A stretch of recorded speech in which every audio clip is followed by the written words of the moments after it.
এর মাধ্যমে একটি স্বাধীন বাংলাদেশ প্রতিষ্ঠা হয়েছিল এবং পরবর্তীতে বাকশালকে বাতিল করে আমাদের দলের প্রতিষ্ঠাতা সভাপতি শহীদ রাষ্ট্রপতি জিয়াউর রহমান তিনি বহুদলীয় গণতন্ত্র চালু করেছিলেন।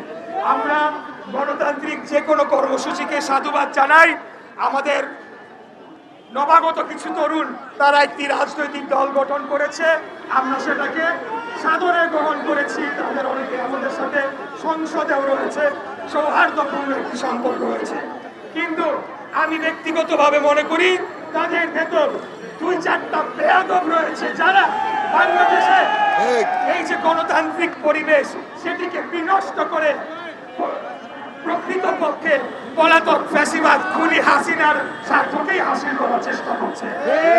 কারণ আমাদের মধ্যে যদি সৌহার্দ্য, সম্প্রীতি এবং গণতান্ত্রিক যে সুসম্পর্ক থাকার কথা সেটি যদি বিনষ্ট হয়, সবচাইতে বেশি লাভবান হবে পলাতক খুনি স্বৈরাচার গণহত্যাকারী হাসিনা। তাই আমি বলবো, অতীতে যারা আওয়ামী লীগের ছায়াতলে ছিলেন, গুপ্তভাবে রাজনীতি করেছেন, আজকে এসে বিপ্লবী হয়ে গিয়েছেন, আপনারা গণতান্ত্রিক ভাষায় কথা বলেন, কোন ধরনের অরাজনৈতিক এবং অশালীন কুরুচিপূর্ণ মন্তব্য আপনারা যদি আমাদের নেতার বিপক্ষে করেন তাহলে তো অবশ্যই তার প্রতিবাদে আজকে আমরা বিক্ষোভ করেছি।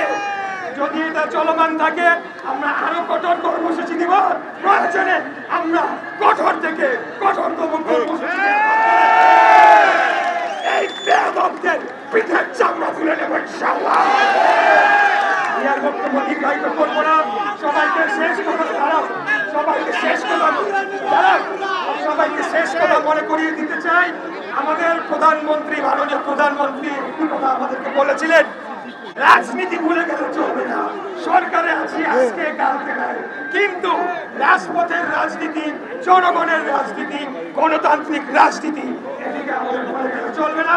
তাই সবাইকে আহ্বান জানাবো আমরা যাতে আমাদের সকল কর্মসূচিকে সফলভাবে রাজপথে বাস্তবায়নের মাধ্যমে আমাদের যে জনগণের ভিত্তি রয়েছে, জনভিত্তি রয়েছে, সেটিকে আমরা পুঁজি করে আগামী দিনে নতুন বাংলাদেশ করে যাবো ইনশাআল্লাহ।